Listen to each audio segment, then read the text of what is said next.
Hi friends, welcome to the Do Life podcast. I'm your host, Life Coach Layla, and today we're going to be talking about money. I know, it's the root of all evil. It's all these things, or it's whatever. I don't know. Everybody has some sort of mindset around money. What we're going to be talking about today is basic information from the ground up.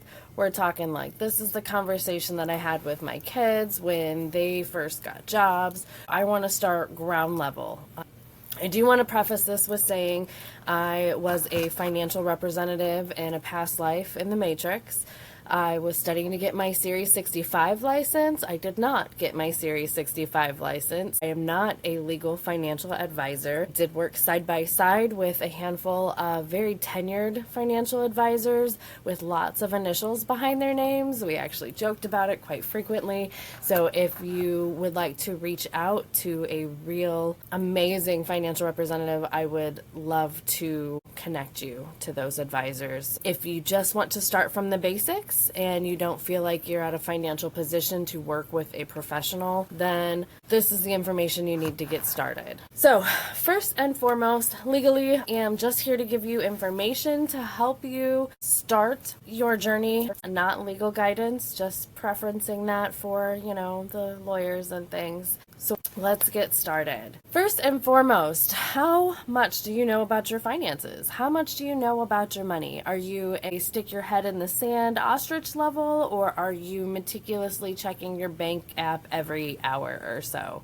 There's two different kinds of people, and both are very prominent. I will say if you are not checking your money at least on a daily basis, do that. I don't care if it's in the negative and you know it's in the negative. Hold yourself accountable for that. Check your finances every day. What I did when I first started budgeting and planning my money was I created a spreadsheet and I put all my money in, all my money out, and made sure I knew what my expenses were, how much I was bringing in, and how much is going out. I still do that, but on a much more sophisticated platform. It's not just a spreadsheet. But either way, whatever you need to do to look at your money every day and pay attention to your money on a daily basis is so important. So important to know where your money is. So many people I know are just getting a paycheck and then spending that paycheck, and then they're just waiting. And then all of a sudden this bill happens, or, the car breaks down, or some sort of expense comes across and they don't have any extra money to take care of that. So what we're going to do today is get a better understanding of your money, how to manage your money, your thoughts around money, and maybe how to refocus those. Let's just address the elephant in the room, a budget. It's such a bad word to so many people because it sounds so restrictive, and I can't do what I want with my money because I have to have this and this and that. And a budget is not a bad word. It is the best word, actually. Now, if you have a super negative connotation around the word budget, it is restrictive and you don't want that. You can reframe it. Call it your money planner, your money mindset goals, your money visioning, or whatever you want to name it to give it a positive spin on its effects in your mindset. That's entirely up to you, but let's call it what it is. It's a budget. You need to make a budget. Everybody needs to have a budget. I don't care how much or little money you have, you should have a budget. You should know what your expenses are, what your income is, and what you're spending it on. Point blank, that's it. And you should have a plan for your money. You should not just be getting a paycheck and spending your paycheck. That is going to keep you stuck and miserable. So I took the finances over for my husband when we first started dating because he would sit there and he'd paying the bills, and he would look down and he was like, $200 for a phone bill. I don't even call anybody. I don't need to pay this much. That's 4 hours worth of work and blah, blah, blah, blah, blah. And he would get so frustrated.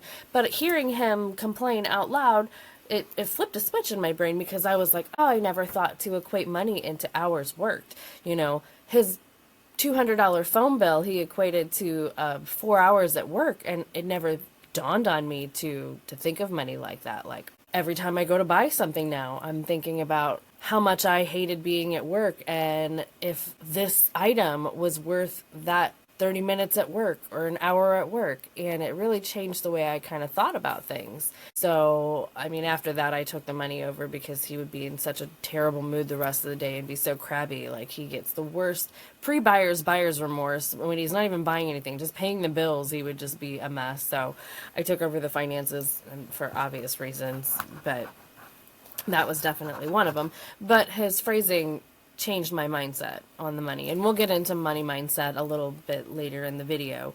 But that is something that needs to be a focus, is knowing where your money's going and how much of your time you're spending at work. Because I know so many people, they hate their job, they hate going to work, they're super burnt out, but yet they keep spending money like it's endless. Now, it is endless, but what are you doing to earn that? So the more money you spend, the more money you have to earn, and it's all just a cycle. Like, if you look at advertisements, every single commercial is trying to get you to buy something.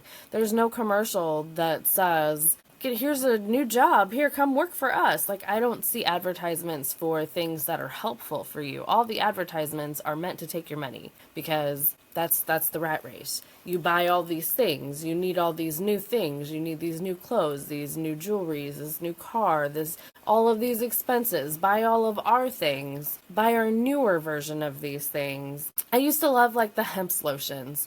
And the problem I had with that is I would get a big bottle of lotion, and then every season they would come out with these new flavors, and they were amazing, and I loved them, and I would buy them. I just got rid of 6 bottles of lotion last week because I'm like, I will never ever use that. That's me still keeping 3 bottles of lotion. I should not have bought all of that lotion. I had no business buying that lotion, but they keep you in this loop, and you get excited about something, you like it, you buy it. Even if you don't need it, you get stuck in this mental mindset of, oh, this like sense of lack. Like, if I don't get this, it's never going to come back. This is a seasonal thing. I've learned that, their vanilla mint that I was so in love with that you can only get this season, that I had to buy. I had 3 versions of it, and every year it was just slightly different. So, this vanilla peppermint that I bought 2 years ago came out as a vanilla snow mint the last year, and then a vanilla candy mint. So, I had 3 bottles of lotion that were basically the same thing, but different branding, different color, different naming. So you were meant to think that it was something different and was a once in a lifetime opportunity. But really, if you think about it, every season they come out with some kind of vanilla mint version that you just buy if you're out of. So it's looking at what you're spending your money on, why you're spending your money on it, the mindset behind how you're spending your money. Are you spending it on things that you need? Do you have a definitive vision of your needs versus wants? Because I wanted that lotion, but I, at the time, thought I needed it. I thought I needed to get it because it wasn't going to come back to me. I wasn't going to have that opportunity to get it again. And so that was the mindset behind that purchase. It was not a need. I did not need 9 bottles of lotion. Nobody should need 9 bottles of lotion. I mean, I'm not going to say nobody. Anyway, I got way off target there. So we started with understanding your money, building good money, basically building good money habits, knowing your wants versus needs, knowing your money. You need to know your finances. What this whole ramble was about is know your finances. Know what's coming in, what's going out, your needs versus wants, fixed expenses versus flexible. What bills do you have that are the same every month? Is your rent the same every month? Is your water the same every month? Trash, sewer, whatever your fixed expenses are. Keep track of that. How much do you spend on groceries? How much do you spend on eating out? When we first came across the budget, we figured out that we were eating 60% of our income. 60% of our income we were eating. It was disgusting. When we downloaded the budgeting apps, which I highly recommend, there's a bunch of them out there. There's Intuit, Mint, I think is what it is now. There's a You Need a Budget, Pocket Guard. There's a couple different apps. Highly recommend. Even some banking apps out there will keep track of your finances for you. So if your banking has an option, absolutely download the app, pay attention to it, follow it, know your money, know where your expenses are. But that was one of the things we did is we downloaded this app and figured out that we were eating 60%. My husband was spending $20 to $40 a day on fast food. So not only is our money going straight into our belly, but it's making him fat and sick. And, same with me. I was spending all this money on all this produce and these diet foods and supplements that I wasn't taking and was just throwing away because I had all these great ideas. I'm going to pre-make all my food. I'm going to buy all healthy organic stuff and then throw it in the trash because I did nothing with it but eat cereal because I was sad and depressed because I was eating unhealthily. And I had the idea that if I started eating healthy, I would get out of my depression and fix myself and my money. And that's true. I did that and it worked. But I wasted a lot before I got there. So get a budget, get a budgeting app, figure out where your money's going. Don't beat yourself up over it. That is the one thing that will knock you on your ass is if you look at the budgeting app. When we realized that we were spending 60% getting fat, stupid, and gross, it made us, we're so ashamed. It's so embarrassing. I shouldn't even say that out loud on the internet, but it was a realization that we had to have, and we needed that. And the one thing that kept us moving forward is we didn't dwell on, oh my God, I can't believe we did this. What kind of people are we? We're trash humans. I can't believe this, blah, blah, blah. No, you don't stay there. You acknowledge it. Okay, that's a thing that's happening. I don't like that. What are we going to do to fix it? You move forward. You don't stay there. You don't dwell on it. You don't harass yourself about it. You don't be mean to yourself. You acknowledge this is where you're at and where do you want to go? What are you going to do to change this? And that's how you get out of that particular rut. So you look at your budget. Don't beat yourself up over it. Acknowledge it. Meet yourself where you are. Figure out where you want to be and fill in the pieces. Once you have a budget in line and you know where your money's coming and going, the next step is to have a vision. It's not even next step necessarily. You do this at the same time you make a vision. You make your budget. You need to know, what do you want to do with your money? If your goal is to save $10,000, that's great. Save $10,000, but why?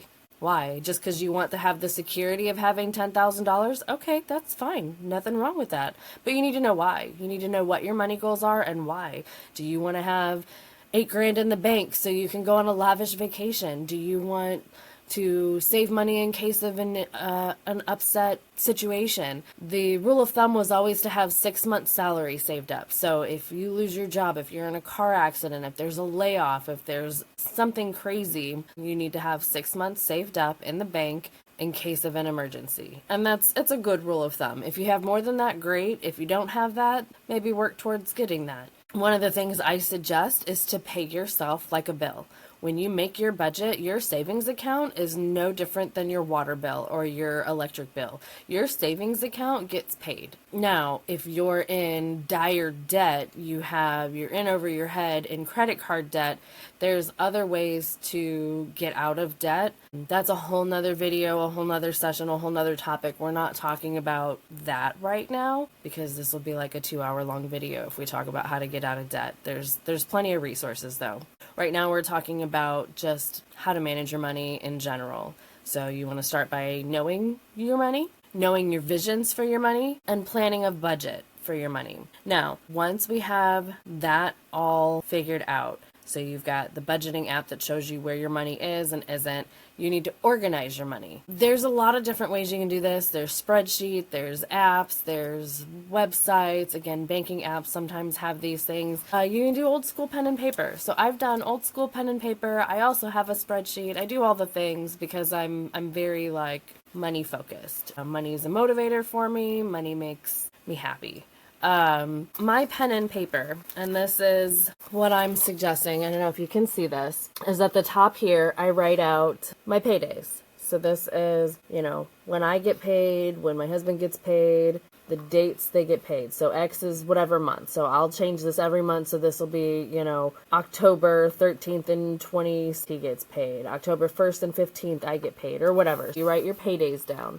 I have your due date, your name of the bill, the amount due, the total amount paid, the actual balance, whether or not it's an automatic deduction, and whether or not there's a payoff amount. Right here, I just have, X1, X2, X4, whatever. Every month, this will be, 1, 2, 3 through 12, whatever month it is, the day it's due, your bill, your house, your cell phone, your credit card, the amount due. So this is usually your minimum amount due. Minimum amount due on the house is $1,450. We always pay $1,600. Same thing with your credit cards. Minimum's $100. We pay $200. These are not real numbers. I think you know my life. These are just made up scenarios for demonstration purposes. So you've got your bill, the house. Your amount due is $1,450. The amount paid is $1,600. Your total balance is whatever that says. I'm backwards and upside down. Either way. It's an automatic. Yes, it's automatically withdrawn from our bank account for $1,600 every month. Certain things that change. So like my credit cards, I don't have automatically withdraw because those are different amounts all the time. I don't want to pay a credit card bill that's been paid off. I don't want to pay $100 towards a bill and the minimum's $120. So I usually don't set up my credit cards to be automatically withdrawn. But my cell phone's going to be the same amount every month. So yes, that can be automatically withdrawn. My savings account, your savings, you pay yourself first. Pay yourself as a bill. So the savings account, non-negotiable. It is an automatic withdrawal.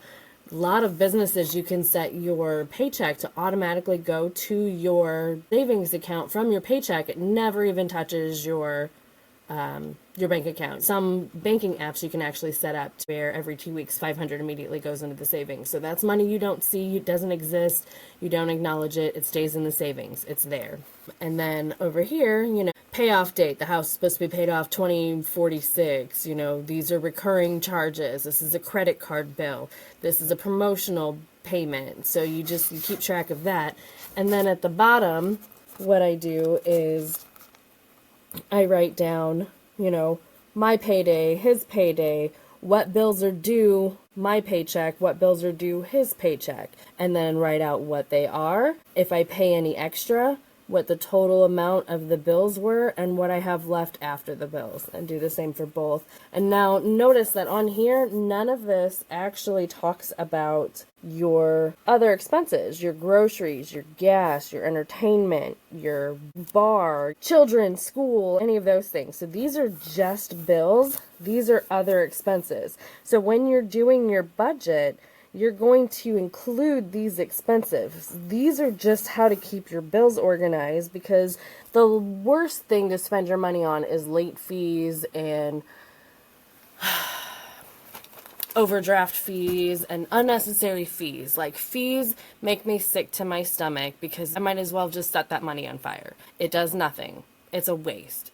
Late fees, overdraft fees, interest fees, it's just trash. It's just garbage. It's just setting your money on fire. You want to have your credit cards paid off first and foremost. They're usually high interest rate, and you want to avoid them. One of the things that made me look at credit cards differently, I was spending all my money on credit because I was getting cash back and rewards and vacation and flights and things, and that's different. Because I would buy everything on the credit card and then turn around that paycheck and then, pay off that credit card. So I would get all the points and rewards, but I wouldn't have to pay interest on the things. And that's smart. But I got stuck into the habit of using the card. And then when my income changed and I wasn't making as much, I wasn't paying the bill off every month. And then I started paying interest. And then I was living above my means. And so all of my expenses got put onto the credit card and wasn't getting paid off on a regular basis. And then I'm paying all this money in interest. And then I was paying late fees. And it just became a vicious cycle. But when I started thinking about it, I'm at the gas station and I'm getting a jug of water, a coffee, and a pack of gum. And I put it on the credit card and I sat in the car and I'm holding the receipt in my paper and I'm looking at it and I'm like, I just financed a pack of gum. Like, would you go to the bank and fill out a paper for a loan for a pack of gum that you're going to have to pay interest on? No, you wouldn't, because that's silly. But when you buy something with a credit card, that's essentially what you're doing. You're taking a loan out for that item. That thought process, that money mindset of, I just financed a pack of gum. Anytime you use your credit card, do I really want to finance this? Do I need this? Would I go to the bank and take out a loan for this? No. If you wouldn't, then no, you don't need it. As much as I thought I was doing all these great things by using all the points and systems on the credit card, that's fine when you have the means to pay it off right away. Do that. I don't want to say you're like scamming the system, but you're using that to your advantage. But the second it goes the other way and it's not a benefit for you anymore, don't do it. Do not do it. It's not worth it. With that being said, if you are in a world of debt, pay off your debt. It makes zero sense to save $500 every paycheck if you're spending $500 in interest rates. Get rid of your debt. Don't buy it if you can't buy it. The credit cards are good to have for emergency purposes before you get your savings built up. Once you get out of debt, you get your savings built up, you have zero reason to have a credit card at all. Unless you're just using it for points and free things like travel or whatever.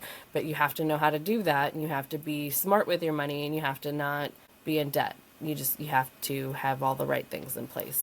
These are things that I've learned the hard way along the way. I thought I was doing good things, and then I just got away from me. And it happens.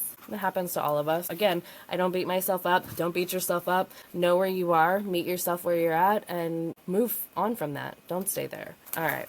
Make sure when you do your budget, it's flexible. That's the one thing is where I got stuck when my income changed was I had this whole budget in place for all of these things, but the money wasn't coming in like it used to. And I didn't readjust the budget. So I had all of these expenses that I couldn't afford anymore because money changed. A lot of people are in this cycle where they think they make more money and all of their problems are going to be fixed. But what I see on a repetitive basis is you make more money and your expenses go up.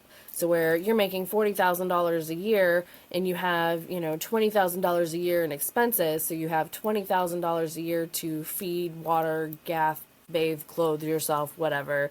Now all of a sudden you're making $60,000 a year, but your expenses are $40,000. You buy a new car, a bigger house, more expensive clothes, bougier food. You're going out to eat more. So when your salary raises, your expenses raise. And it's really hard to not do that when you're stuck in this circle of money and then you move to another circle of money. It's a lot easier to get stuck in, oh, I have all this extra money, I can afford these things, as opposed to taking that and saving it for something that you really want. Do you really want to spend all this extra money on going out to eat at this expensive place, or do you want to set it aside and get an all-inclusive resort somewhere tropical? That's the problem, is a lot of people think having more money will solve their problems, but it really doesn't. It creates more problems because they just have more money to spend, and when they have more money, they just spend more money.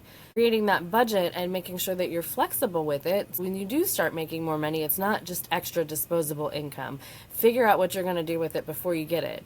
And there's nothing wrong with saying, hey, I'm going to spend 30% of my salary on whatever I want. If that's how your budget's set up, do that. There's no right or wrong way to set up your budget as long as you're living within your means. And that's the hardest thing for a lot of people, is living within their means. And if that means couponing and not going out to eat for a year until you get your debt paid down, then that's just what you're going to have to do. So live within your means and be flexible in your budget. I want to play a fun game with you. As a life coach, it's hard for me not to equate mindset into your money habit and your goal. And this isn't some woo-woo weird stuff or psychological. It is a little bit psychological, but it's just for fun. If you have a pen and paper handy, I mean, you probably should. I've given you a lot of information that you should probably be taking notes on. You should have a pen and paper handy. If you don't already, go get one. I want to play a game with you. A few months ago, I was in Estonia at a Mind Valley Super Coach event, and Paul McKenna was there, and he did this fun exercise. I'm going to copycat him because I thought it was pretty insightful and it was fun. I want you to write down the answers that come into your brain when I say these questions. When I say people with money are blank, fill in the blanks. Write down what you think that answer is. Not what you think I'm going to say that answer is or what it should be. What do you think people with money are blank? Money makes people blank.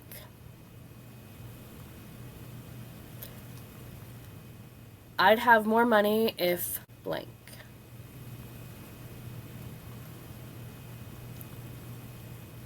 My parents thought money would blank.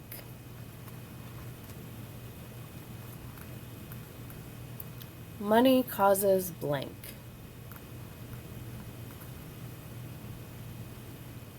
I'm afraid if I have money, I will blank.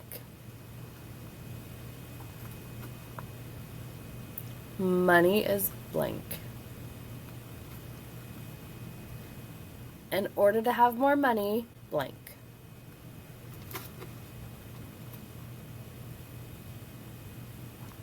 I think money, blank. If I were rich, I would blank.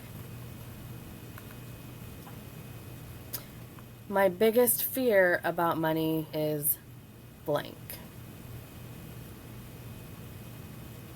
All right, hopefully you have all of those answers written down. As children, we are in a theta stage until we're about 7 years old. And theta is where your brain is programming. It's absorbing information. It's basically talking to your subconscious. When you're doing NLP programming, RTT, hypnotherapy, all of those things are just talking to your subconscious. When you're a child, you're basically just full subconscious, and everything is creating programs that we take into our adult life. When your parents talk about money, you're at the store, can I have this? No, we can't afford that. No, money doesn't grow on trees. All of those things that were said by your parents went into your subconscious and your programming. And even if you've done differently from your parents, it's hard to change that programming unless you're consciously doing it, unless you're aware of what your thoughts are behind money and why. Essentially, our answers to most of these questions came from our programming from when we were children and the things our parents said to us. And money is just a tool. It's a tool. It's for the exchange of goods and services. Back in the day, people used to exchange, loaves of bread for a glass of milk or, things like that. Like it was just an exchange. But now money is just a tangible item to exchange those things. But it's a tool to exchange goods for services. Anyway, so when you think of money as a tool, let's go through these answers first. A lot of the most common answers, I'm just going to read these off. People with money are selfish. Money makes people evil. I'd have more money if I worked harder. My parents thought money would help them get out of debt. Money causes war. I'm afraid if I had more money, I'd lose it. Money is evil. In order to have more money, I'd be shady. I think money is hard to come by. If I were rich, I'd be snobby. My biggest fear about money is losing my current life. These are some common answers. Now, when we think of money as a tool, what other tools come to mind? A shovel, a hammer. Let's use shovel because that was the one he used in our exercise. So you revisit this. Money's just a tool, right? So people with shovels are selfish. Shovels make people evil. I'd have more shovels if I worked harder. My parents thought shovels would help them get out of debt. Shovels cause war. I'm afraid if I had more shovels, I'd lose them. Shovels are evil. In order to have more shovels, you get the point. So where's your money mindset? What was your programming? What are your thoughts behind money? Because money is a very masculine energy. When you think everything is energy, everything vibrates, everything has a male and a female aspect to it. Money is a masculine energy. It wants to provide for you. It wants to take care of you. It wants to be there for you. So when you're trying to control it and you're trying to, I need to get the more money, I need to work harder, I need to do the things, and you're being the masculine energy, the money's not coming to you. You have to be in a more feminine, open, willing, surrendered state for money. Are these really your beliefs or are these your programming? Where did these thoughts come from? Where did these beliefs that you have today, where did they originate? Are they your thoughts? Do they even make sense with your life? I grew up poor and we didn't have any money and we were always borrowing money and we were always getting by and we were getting lucky and things were happening to us. And then I realized that my mother was just very manipulative and these were things that she was doing to, well, look at these people gave us these things. Well, because she made them feel sorry for us. And I saw myself as an adult, I hated getting handed out things. I hated people doing things for me. And I had to realize that was because when I was younger, I saw people handing us things and giving us things because they thought we were super poor and we needed it, which we were and we did. But as an adult, I rejected that because I was I'm not poor. I made it out of poor. I don't have those money mindsets, but there's still a lot of things that I found myself having to work on. So just kind of taking a step back and looking at what are your beliefs? What are you working on? What have you convinced yourself? Are these really your thoughts? Do they really come from you? Does your relationship with money reflect those? Because I'm coming from a mindset, a programming of lack, and I'm no longer in lack. So these thoughts don't even make sense for me anymore. And when you realize that this programming is no longer valid, then, it opens up a world of opportunities for you. Having a different mindset or an understanding of where your mindset is about your money, on your money, it really helps kind of fine tune your finances and plays right into the next aspect, which is your visioning, your money visioning. What is your vision for your money? Do you want to just live paycheck to paycheck? Are you happy in your aunt's basement, not really paying any bills or having any friends or going anywhere or doing anything? Like, what do you want money to do for you? Money needs to have direction. You make a paycheck and you spend your paycheck. If that's how you want to live the rest of your life, again, there's no judgment here. I'm just helping. If you want to do something different, I'm here to help facilitate that, sort of.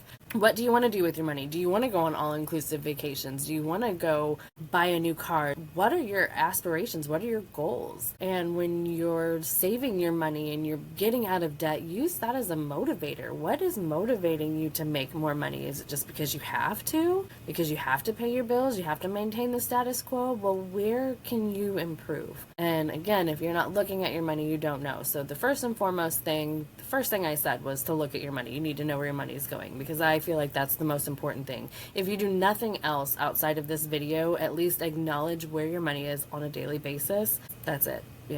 Having that awareness is integral. There's a lot of different resources besides me rambling. If you really want to look into, everyone talks about Dave Ramsey. His book, Total Money Makeover, is really helpful for, helping you get out of debt and save for the future. If you want to look at Rich Dad, Poor Dad by Robert Kiyosaki, I think I said that right. He talks about how to be rich. So there's a little difference between him and Dave Ramsey. It's fun stuff. I really love Ken Honda. He talks about happy money, and when you're happy, you pay your bills, which is such a weird thing for me to get into. And like I said, my husband was always just so angry about paying the bills. But when you think I'm going to pay this $200 cell phone bill.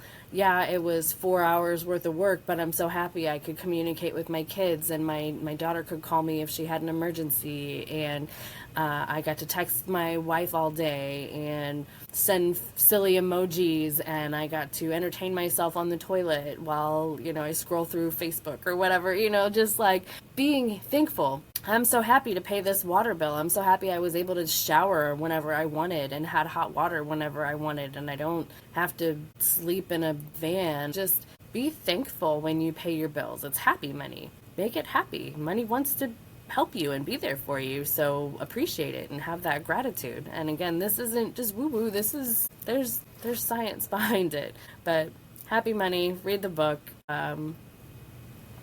It'll change your life. Just at least your mindset.